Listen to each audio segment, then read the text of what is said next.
The case against the 6 men accused of the murder of whistleblower Babita Deokaran has been postponed to the 22nd of August in the High Court in Johannesburg. This is to enable the parties to finalise a plea agreement.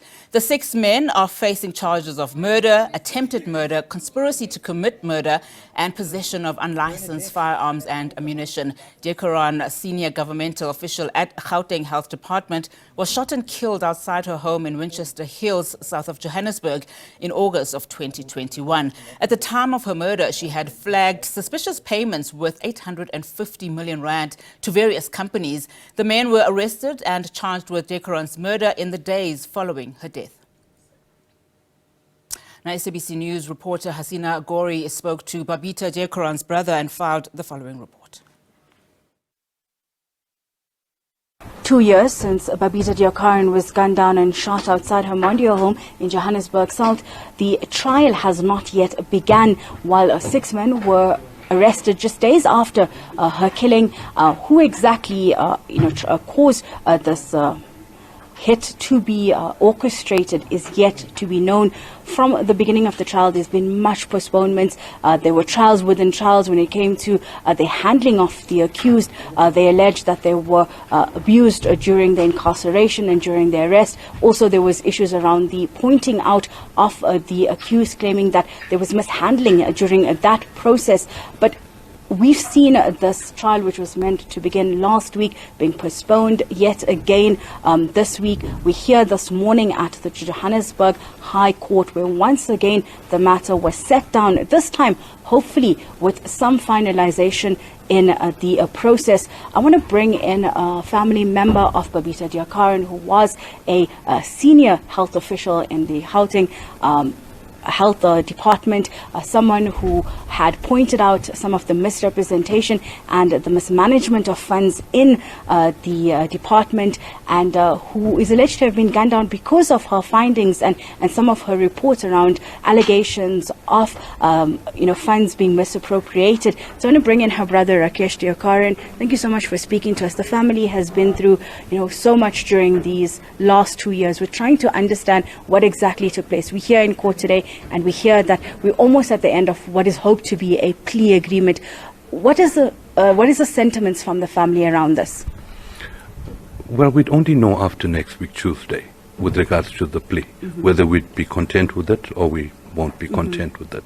But that's not up to us to decide at the moment. How has this process been on the family? We've seen these court processes, sometimes multiple, postponements happening. And what has that done, just to the psyche of the family? It has been tedious and tiring, but we do have faith in the justice system. So hopefully what needs to be delivered will be delivered. How is her daughter holding up during this time? When the incident took place, she was quite young. How is the family faring? She's currently busy writing her prelims for grade 12, so that is keeping her occupied for now. Yeah. Thank you so much. That was the brother of Babita Deokaran speaking to us here at the Johannesburg High Court, where this morning the matter was set down once again to next week, Tuesday, that is the 22nd of August.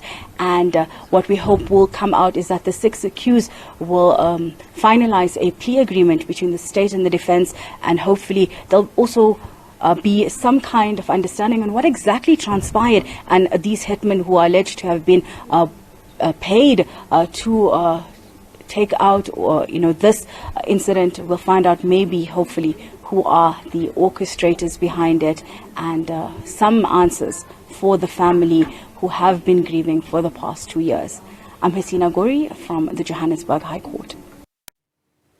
Right, we are now joined via Teams by Duvenage to weigh in and to obviously to address, the prevalence of corruption in the country as we follow the murder case of SLAIN Babita Doekoran.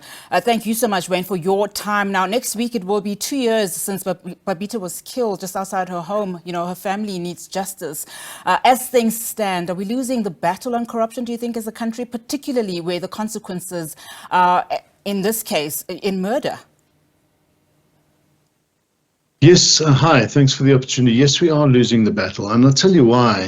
This was a classic case of government being able to demonstrate how quickly it can mobilize and deal with corruption, and yet nothing happened. For a year, the perpetrators or the people behind the scenes that Babita Deokaran was uncovering corruption with, this is the CEO at Tembisa Hospital and the CFO, were still in their jobs. To this day, they were suspended a year later, and to this day they're still on full salary. Now, if you or I were running an organization and somebody was assassinated, you'd do everything, and you don't have to wait for the SIU. You'd practice the labor law, have people suspended, disciplinary action, and dismissed, and then charges thrown against them.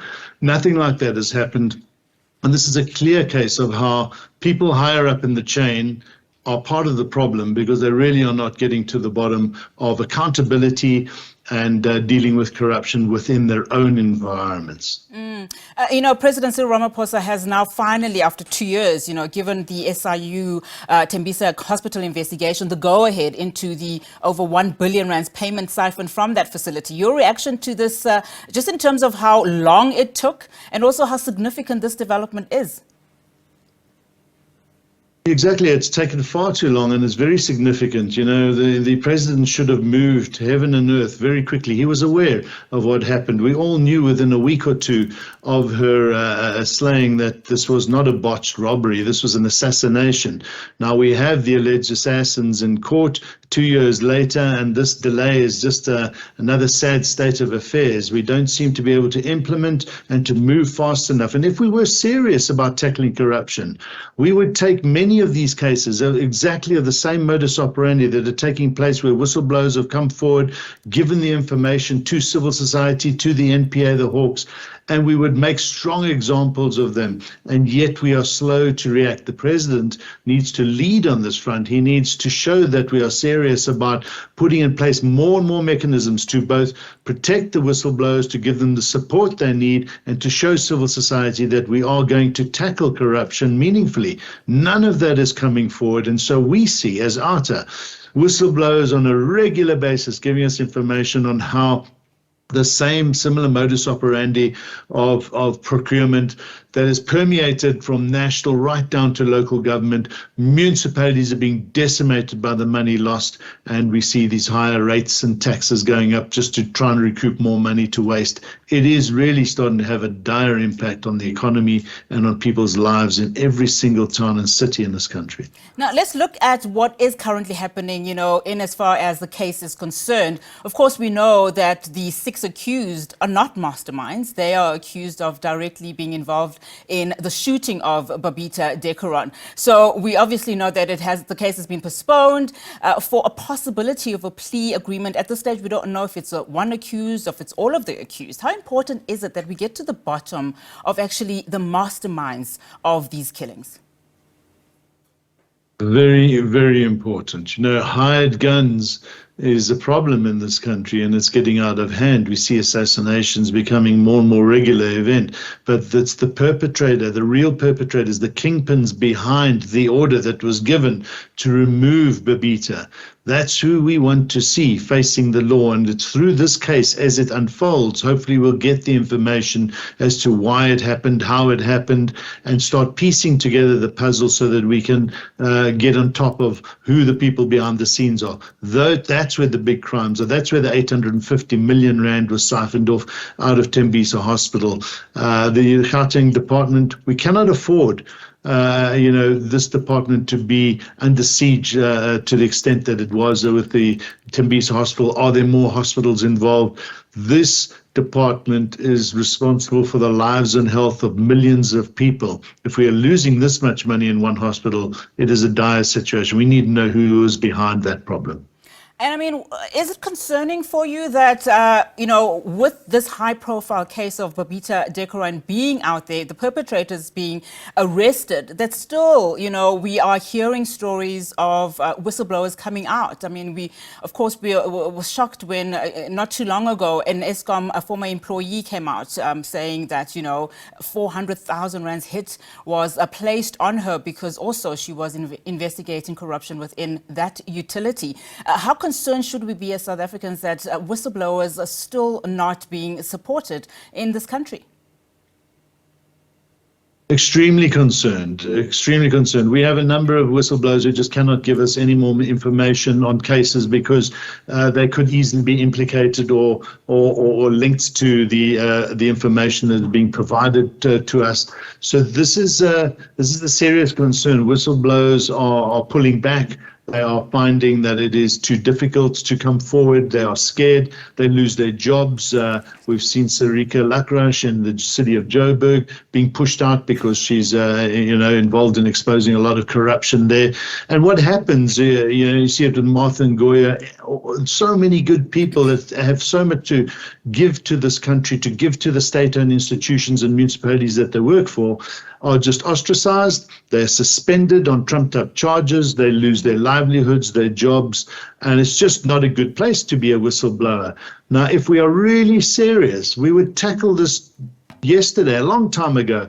But this lack of ability, and we have a white paper, or potential white paper going on now. We're just moving far too slow. We need to move a lot quicker as a government to show whistleblowers in the country that we are serious about protecting them and about fighting corruption in South Africa.